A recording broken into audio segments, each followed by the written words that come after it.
Pengertian stalistika. Apa sih stalistika itu? Stalistika adalah ilmu yang mempelajari gaya bahasa suatu karya sastra. Hal ini sesuai dengan pendapat Zhang mengutip pendapat Lotke, bahwa untuk menjembatani apresiasi karya sastra dengan bahasa, maka diperlukan telaah yang dikenal dengan telaah ilmu gaya bahasa, yakni stalistika tadi. Secara definitif, stalistika adalah ilmu yang berkaitan dengan gaya dan gaya bahasa, tetapi pada umumnya lebih banyak mengacu pada gaya bahasa. Jadi dalam pengertian yang paling luas, stalistika sebagai ilmu tentang gaya meliputi berbagai cara yang dilakukan dalam kegiatan manusia.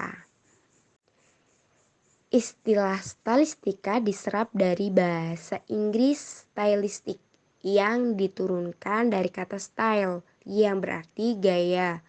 Secara etimologi, istilah style atau gaya itu sendiri menurut Shipley berasal dari bahasa Latin stilus yang berarti batang atau tangkai menyaran pada ujung pena yang digunakan untuk membuat tanda-tanda atau tulisan pada tanah liat yang berlapis lilin atau metode menulis. Jadi secara sederhana, stalistika dapat diartikan sebagai ilmu tentang gaya bahasa. Jadi stalistika di sini sebagai disiplin ilmu bukan hanya mengkaji sastra atau mengkaji karya-karya sastra, melainkan juga mengkaji gaya-gaya bahasa pada disiplin-disiplin ilmu yang lainnya, seperti pada Al-Quran dan lain sebagainya. Karena di dalam Al-Quran itu sendiri juga ada gaya bahasa yang khas di dalamnya. Nah, stalistika inilah yang dapat memahami agar bisa menjadi jembatan para pembaca untuk memahami artian-artian yang ada. Secara teoritis, telah banyak pakar sastra yang memberikan definisi tentang stalistika tersebut. Beberapa di antaranya diuraikan oleh Verdong, memandang stalistika atau studi tentang gaya bahasa sebagai analisis ekspresi yang khas dalam bahasa untuk mendeskripsikan tujuan dan efek tertentu. Bahasa dalam karya sastra adalah bahasa yang khas sehingga berbeda dari bahasa dalam karya-karya non-sastra. Untuk itulah analisis terhadap bahasa sastra pun membutuhkan analisis yang khusus. Dalam hal ini dibutuhkan stalistika sebagai teori yang secara khusus menganalisis bahasa teks sastra. Ruang lingkup kajian stilistika. Berbagai pakar sastra telah mengurangi ruang lingkup stilistika. Dalam pengkajian puisi Universitas Gadjah Mada, Yogyakarta, Pradopo 1993 nomor 10 mengurangi ruang lingkup stilistika, yaitu aspek-aspek bahasa yang ditelaah dalam stilistika meliputi intonasi, bunyi, kata, dan kalimat sehingga lahirnya gaya intonasi, gaya bunyi, gaya kata, dan gaya kalimat.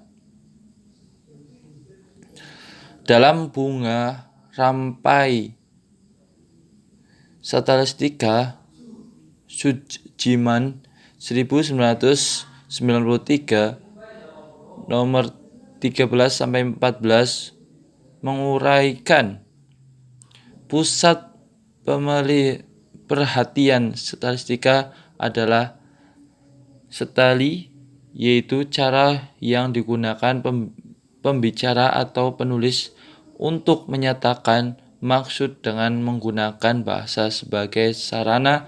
Stali dapat diterjemahkan sebagai gaya bahasa. Setelah membaca sebuah karya sastra, kita dapat juga menentukan ragamnya gender berdasarkan gaya bahasa teks karena khasnya penggunaan bahasa, termasuk tipografinya. Gaya bahasa sebuah karya juga dapat mengungkapkan antara periode angkatan atau aliran sastranya.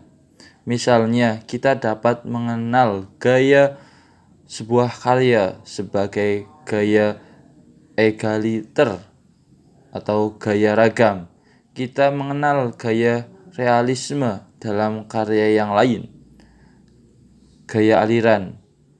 Sebuah karya kita perkirakan terbit pada zaman Balai Pustaka dengan memperhatikan gaya bahasa, gaya angkatan.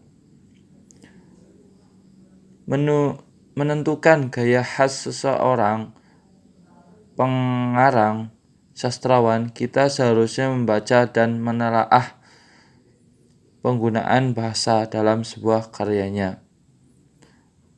Memastikan apa yang disebut gaya suatu ragam atau satu jenis sastra tertentu. Kita seharusnya membaca dan menelaah penggunaan bahasa dalam sebuah karya dari ragam dan jenis. Ranah penelitian stilistika biasanya dibatasi pada teks tertentu. Pengkajian stilistika adalah meneliti gaya sebuah teks secara sastra secara merinci dengan sistematis, memperhatikan preferensi penggunaan kata, struktur bahasa, mengamati antar hubungan pilihan kata untuk mengidentifikasikan ciri-ciri stilistik features yang membedakan pengarang, sastrawan, karya, tradisi, atau periode lainnya. Ciri ini dapat bersifat fonologi, pola, bunyi, bahasa, matra, dan rima, sintaktik, tipe struktur kalimat, leksikal, diksi, frekuensi penggunaan kelas kata tertentu, atau retoris, majas, dan citraan. Terima kasih. Mungkin hanya itu yang dapat saya sampaikan. Selanjutnya yakni tentang contoh stilistika. Di sini ada dua, yakni contoh makna dari stilistika perbandingan. Yang pertama, contohnya dengan kalimat satu, melakukan hal yang paling dibenci, ibarat menelan duri. Di situ ada makna menelan duri. Jadi duri itu diartikan sebagai sesuatu yang selalu menyakitkan hati atau sesuatu yang mengganggu pikiran gitu. Jadi eh, hal tersebut itu hal yang tidak penting gitu.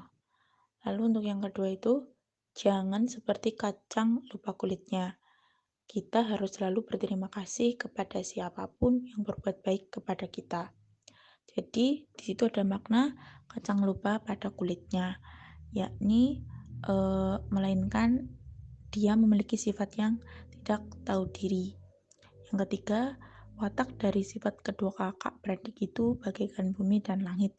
Tidak ada yang mengira keduanya lahir dalam keluarga yang sama.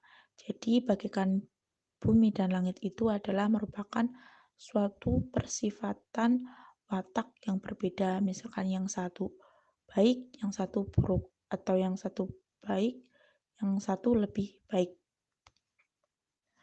Lalu untuk contoh yang kedua yakni contoh makna stilistika perulangan.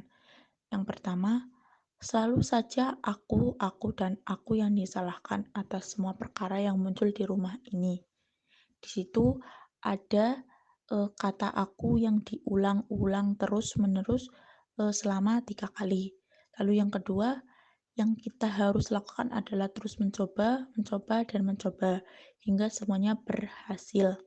Itu juga sama seperti contoh yang pertama, yakni kata mencoba itu terus diulang sebanyak 3 kali. Lalu yang ketiga, kita hanya perlu berlatih, berlatih, dan berlatih lebih keras lagi. Jangan putus asa dengan kegagalan yang pernah diperoleh. Di situ juga tidak jauh berbeda dengan contoh yang sebelumnya, yakni kata berlatih itu diulang-ulang 3 kali. Cukup sekian, terima kasih. Dari saya kurang lebihnya mohon maaf.